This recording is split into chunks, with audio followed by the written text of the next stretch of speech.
Mama hasn't eaten and she's collapsed. I received an urgent SOS from my 6-year-old granddaughter, who lives with my daughter and her husband. Her desperate call left me stunned. Mama had shared her own food with me, so she hadn't eaten anything herself. Grandma, come quick. Help. My granddaughter's message was frantic, saying that my daughter could only moan weakly and seemed barely able to speak. I grabbed my car keys, praying for my daughter's safety, and rushed out of the house. What I found when I arrived was beyond anything I had prepared for. My name is Wendy, and I'm a 65-year-old housewife. Since my husband, who was 5 years older than me, passed away 2 years ago, I've been living alone in our now overly spacious home. Thanks to an inheritance from him and my own savings from working until I turned 60, I have no financial worries. My only daughter, Holly, is married and lives about an hour away with her husband. The highlights of my life are their occasional visits, especially when they bring my granddaughter, Lynn.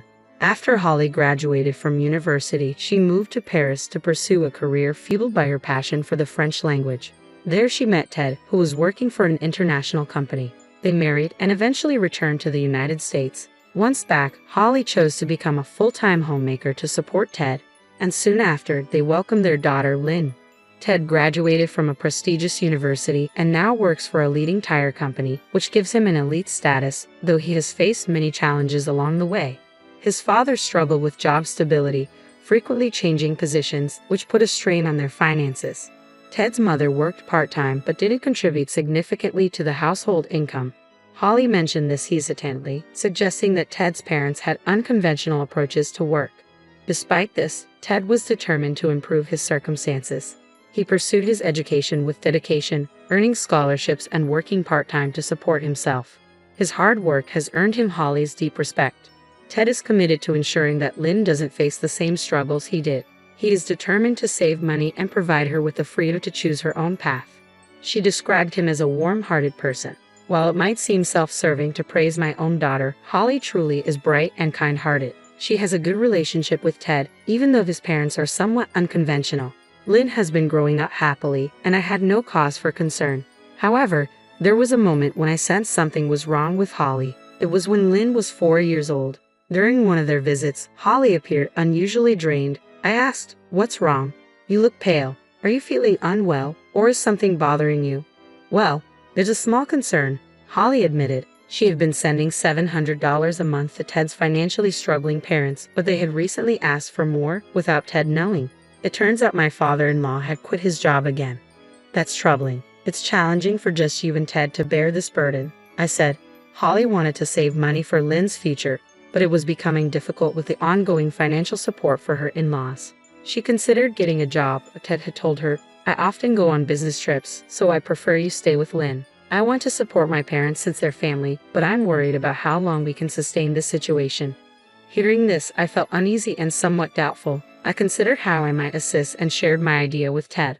To my surprise, he welcomed the suggestion and agreed without hesitation. I was relieved at the time, but things didn't go as smoothly as hoped. 2 years later, a new issue emerged. Ted was assigned to work abroad, and would be stationed there alone. His parents, concerned about Holly and Lynn managing on their own, proposed that they all move in together. Though Ted wanted to respect Holly's wishes, his parents' insistence made it difficult for her to refuse. Consequently, they decided to live together for the year until Ted's return. Knowing the challenges Holly had faced with her in-laws, I made it a point to stay in regular contact and check on her. "It's okay. My father-in-law's new job seems to have a good environment. It might work out this time, and since Ted helped him find it, that's a positive sign." Despite her reassurance, a mother's intuition, or whatever you might call it, told me that something was off with Holly's tone. Then communication from her abruptly ceased. I tried reaching out multiple times, but all I got were voicemails and no replies. After 6 months of Ted being away, I finally managed to reconnect with Holly. "Hello, Holly. I'm relieved to finally get through. Summer is almost over. How are you doing?" "I'm fine. I was hoping you and Lynn would visit during the summer vacation." "Mom, I'm sorry. We've been really busy. I need to go now. I'll talk to you later." Wait, but before I could say more, the call abruptly ended. Holly's voice had sounded noticeably less upbeat.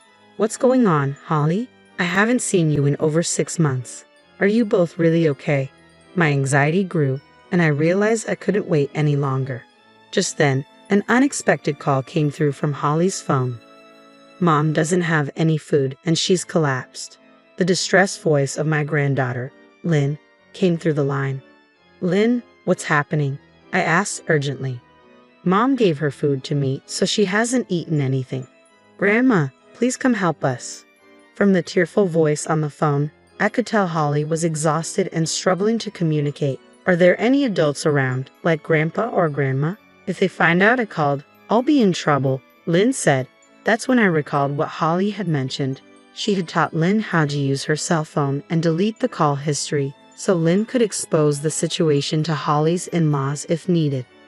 Hold on, I'm on my way, I said, telling Lynn to stay somewhere safe. I quickly drove to the in-laws' house, my heart racing. Holly, I'm coming. As I drove, tears streamed down my face. I was filled with guilt for not realizing the situation sooner and seething with anger toward Holly's in-laws. What have they done to my precious daughter and granddaughter? I'll never forgive them. Fueled by my anger, I pressed the accelerator harder. When I arrived at the in-laws' house, I rang the doorbell, but there was no immediate response. After repeatedly pressing the button, a voice finally answered. Why are you ringing so much? Who is it? I'm Holly's mother. What? You didn't give any notice. Why are you here? It was clear Holly's father-in-law was surprised and hesitant to come to the door. I'm sorry for the unexpected visit, but I need to see Holly. May I come in? No. Holly and Lynn aren't here. Go home. I know they're here. Is there another reason you're not letting me in? Enough. Don't come back. Just then, a deep voice resonated from behind me. Before I could react, a man appeared in front of me. That voice, could it be? I heard sounds of movement from inside the house, and the front door opened to reveal a stunned father-in-law. Boss, what are you doing here?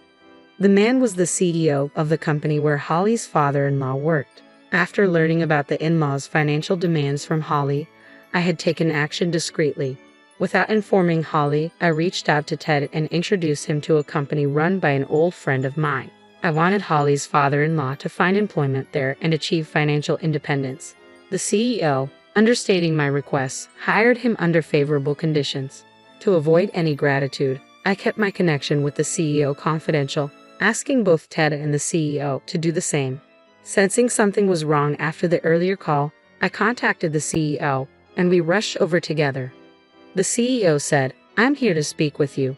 Let me in, and walked into the in-laws' home. The father-in-law stood there, stunned and speechless, as I tried to follow.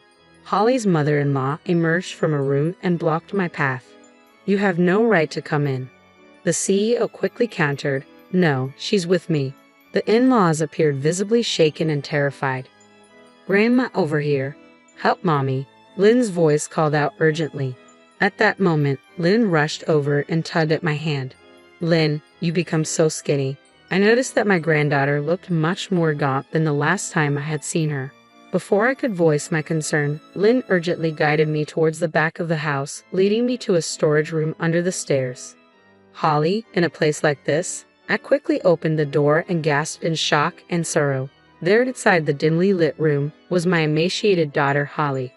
Mom, Holly murmured with drowsy eyes and tears streaming down her face. I gripped her frail hand tightly.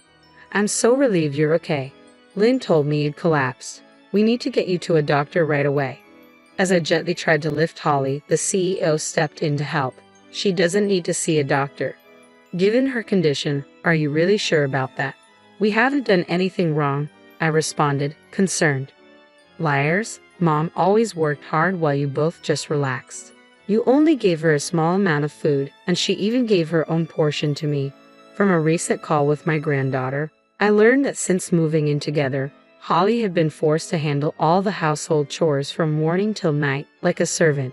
Despite Holly's efforts to please what she thought were her beloved husband's parents, they criticized her relentlessly. They complained about her cooking, her cleaning, and her parenting. They punished her by cutting back her meals and would say, if you can't do things properly, you belong in the storeroom. They even confiscated her mobile phone, purse, and bank book. Whenever she protested, they threatened to harm Lynn. I was horrified to discover this. Holly was enduring this abuse with her already limited food further reduced, all for Lynn's sake. Overwhelmed by constant unjust criticism and suffering from physical and mental exhaustion, Holly was unable to think clearly. "Why are you acting like the victim? We only scolded her a little. This is a serious matter. She could be in a life-threatening condition. I intend to get a medical report." "Don't exaggerate. Stay out of our family matters. It's a new.